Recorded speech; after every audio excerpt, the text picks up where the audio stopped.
Hey, what's going on, guys? Today I'm going to make a video on how I deleted my crankcase ventilation box here that usually has 3 outlet push clip on, like this tube here. So what I did first off was I removed the lines that went to it. So this one here, the one that goes here to the intake, obviously I have a custom intake, so that's what kind of pushed me to do it, so I didn't have to worry about that. Then the one over there looping off, going back to this box. So I'm going to leave all of what I used in the description below, but easy enough. I got 2 of those blue off Amazon. They come in different colors. I went with blue to match my car, obviously.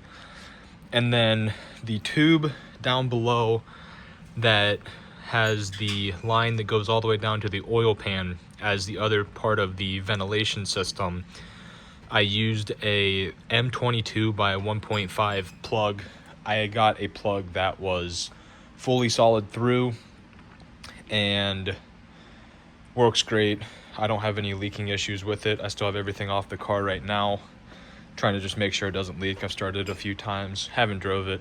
It's winter here, but I've seen a lot of success with guys on the line on YouTube, on the GPI page, that have that success with doing exactly what I did.